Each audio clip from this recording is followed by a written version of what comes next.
Well, Susie, this just in, but the Bengals linebacker Vontaze Burfict, who had been rumored to be traded to Oakland, is in the headlines for another reason. He is facing a 4-game suspension for violating the NFL's PED policy, pending an appeal. Now, there's a long explanation behind this, but essentially it comes back to the fact that he was playing with a concussion, a separated shoulder or an AC sprain in his shoulder, was taking prescribed medication, had a disputed test in late December, at which point he had already been ruled out. And I think that's where his argument is going to be in the future, that why would he be trying to gain an advantage when he wasn't even playing? But the fact of the matter is the Bengals are looking at the possibility that Vontaze Burfict could miss the first quarter of the season with a PED suspension right now.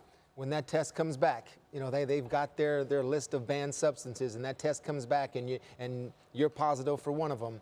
I mean, this is, I don't know about what the appeal percentage is, and you get this lesson, but usually that PED list is usually set in stone. And if there's something that comes up on there, it's the mistake of the player. Or is it a mistake?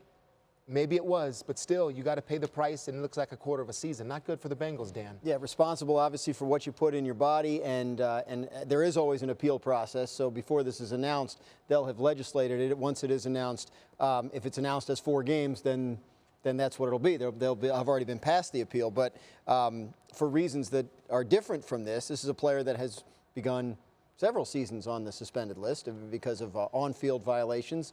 He's missed a lot of time, and obviously a continued troubled career for Vontaze Burfict. Oh, this may be his first PED violation. This is his first PED violation. He has been suspended for 6 games, a combination of 6 games for various on-field transgressions like that one right there against Antonio Brown. That's where the controversy has been in the past. But in this particular case, it's about a PED. And the irony is, of course, is that he suffered the concussion from the Juju Smith-Schuster hit that left Smith-Schuster suspended for a game.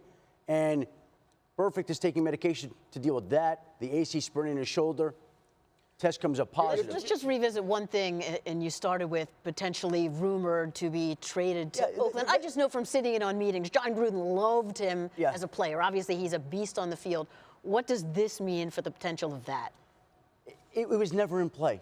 It was never much in play. I know that had come out there. There was some speculation this week that he could be traded, but I could tell you that everybody I've spoken to has adamantly denied it, that there's nothing to it. And in this day and age, there's a lot of rumors that start, and sometimes they turn out to be true and sometimes not. In this particular case, according to the people that I've spoken to, there's nothing to Vontaze Burfict being traded. There is, however, something to the fact that he is facing a 4-game suspension pending the appeal, and the date on that appeal has not been set. Good player. Really good player. Great player. A quarter of the season. Great player. You're talking a quarter, and it's a big blow to the Bengals defense.